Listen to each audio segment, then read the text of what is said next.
बाबा जी की असीम कृपा से श्री साईं सच्चरित अध्याय 46 हम सभी श्रवण करेंगे। बाबा की गया यात्रा, बकरों के पूर्व जन्म की कथा। इस अध्याय में श्यामा की काशी, प्रयाग व गया की यात्रा और बाबा किस प्रकार वहाँ इनके पूर्व ही चित्र के रूप में पहुँच गए तथा 2 बकरों के गत जन्मों का इतिहास आदि का वर्णन किया गया है। प्रस्तावना। हे साईं, आपके श्री चरण धन है और उनका स्मरण कितना सुखदायी है। आपके भव भय विनाशक स्वरूप का दर्शन भी धन्य है, जिसके फलस्वरूप कर्म बंधन छिन्न भिन्न हो जाते हैं। यद्यपि अब हमें आपके सगुण स्वरूप का दर्शन नहीं हो सकता, फिर भी यदि भक्तगण आपके श्री चरणों में श्रद्धा रखें तो आप उन्हें प्रत्यक्ष अनुभव दे दिया करते हैं। आप एक अज्ञात आकर्षित शक्ति द्वारा निकटस्थ या दूरस्थ भक्तों को अपने समीप खींचकर उन्हें एक दयालु माता के समान हृदय से लगाते हैं। हे साईं, भक्त नहीं जानते कि आपका निवास कहाँ है, परंतु आप इस कुशलता से उन्हें प्रेरित करते हैं, जिसके परिणाम स्वरूप भाषित होने लगता है कि आपका अभय हस्त उनके सिर पर है और यह आपकी कृपा दृष्टि का परिणाम है कि उन्हें अज्ञात सहायता सदैव प्राप्त होती रहती है। अहंकार के वशीभूत होकर उच्च कोटि के विद्वान और चतुर पुरुष भी इस भवसागर की दलदल में फंस जाते हैं, परंतु हे साईं, आप केवल अपनी शक्ति से असहाय और सुहृदय से भक्तों को इस दलदल से उबार कर उनकी रक्षा किया करते हैं। पर्दे की ओट में छिपे रहकर आप ही तो सब न्याय कर रहे हैं, फिर भी आपकी संपूर्ण जीवन गाथा न जान सका। इसीलिए यही श्रेयस्कर है कि हम अनन्य भाव से आपके श्री चरणों की शरण में आ जाएं और अपने पापों से मुक्त होने के लिए एकमात्र आपका ही नाम स्मरण करते रहें। आप अपने निष्काम भक्तों की समस्त इच्छाएं पूर्ण कर उन्हें परमानंद की प्राप्ति करा दिया करते हैं। केवल आपके मधुर नाम का उच्चारण ही भक्तों के लिए अत्यंत सुगम पथ है। इस साधन से उनमें राजसिक और तामसिक गुणों का ह्रास होकर सात्विक और धार्मिक गुणों का विकास होगा। इसके साथ ही साथ उन्हें क्रमशः विवेक, वैराग और ज्ञान की भी प्राप्ति हो जाएगी। तब उन्हें आत्मस्थित होकर गुरु से भी अभिन्नता प्राप्त होगी। और इसका ही दूसरा अर्थ है कि गुरु के प्रति अनन्य भाव से शरणागत होना। इसका निश्चित प्रमाण केवल यह है कि तब हमारा मन स्थिर और शांत हो जाता है। इस शरणागति भक्ति और ज्ञान की महत्ता अद्वितीय है, क्योंकि इसके साथ ही शांति, वैराग्य, रीति, मोक्ष इत्यादि की भी प्राप्ति सहज हो जाती है। यदि बाबा अपने भक्तों पर अनुग्रह करते हैं तो सदैव ही उनके समीप रहते हैं, चाहे भक्त कहीं भी क्यों न चला जाए, परंतु वे तो किसी न किसी रूप में पहले से ही वहाँ पहुँच जाते हैं। यह निम्नलिखित कथा से स्पष्ट है।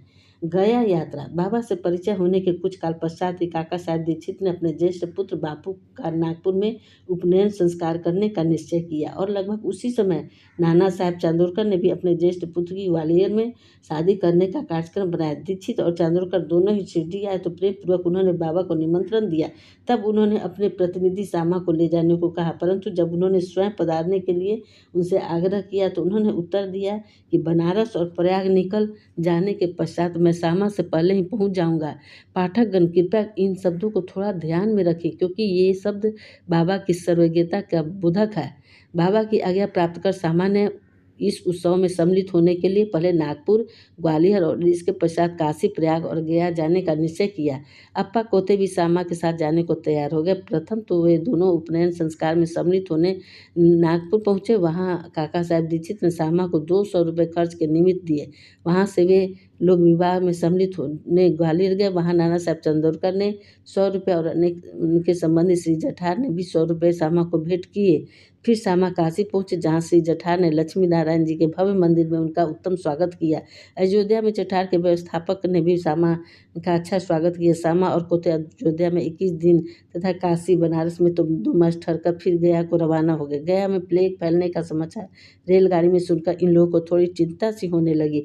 फिर भी रात्रि को वे गया स्टेशन पर उतरे और एक धर्मशाला में जाकर ठहरे। प्रातःकाल गया वाले पुजारी पंडा, जो यात्रियों के ठहरने और भोजन की व्यवस्था किया करता था, आया और कहने लगा कि सब यात्री तो प्रस्थान कर चुके हैं, इसीलिए अब आप भी शीघ्रता करें। श्यामा ने सहज ही उनसे पूछा कि क्या गया में प्लेग फैला है? तब पुजारी ने कहा कि नहीं, आप निर्विघ्न मेरे यहाँ पधार कर वस्तुस्थिति का स्वयं अवलोकन कर ले।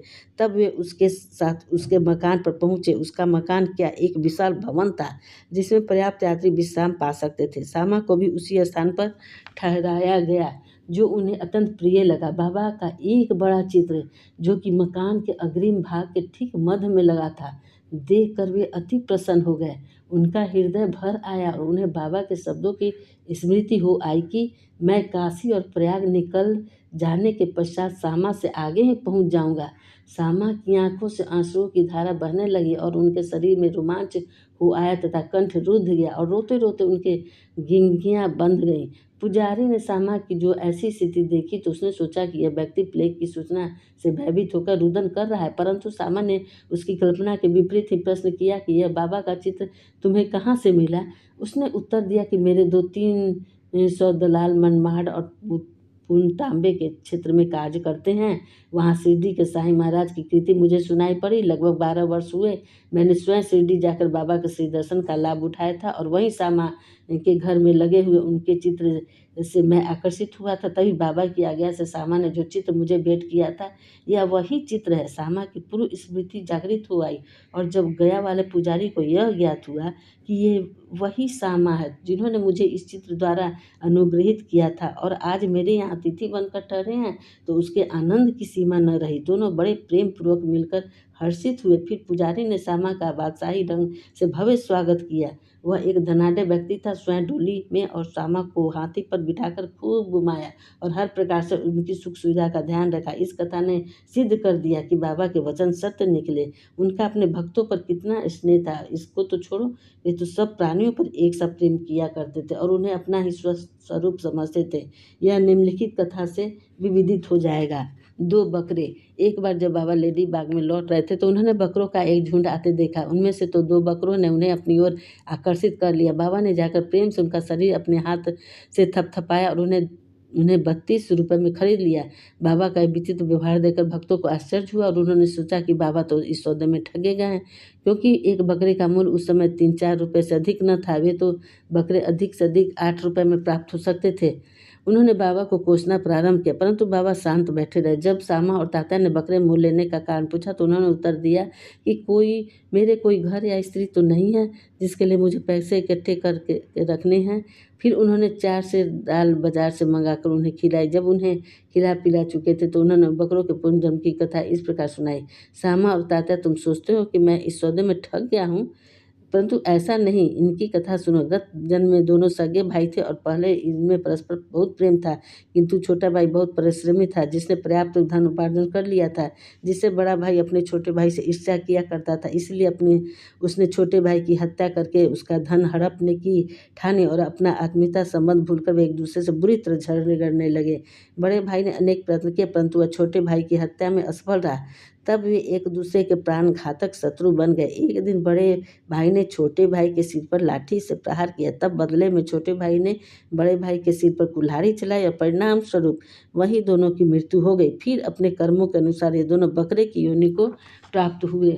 जैसे ही वे मेरे समीप से निकले तो मुझे उनके पूर्व इतिहास का स्मरण हो आया और मुझे दया आ गई। इसीलिए मैंने उन्हें कुछ खिलाने पिलाने तथा सुख देने का विचार किया।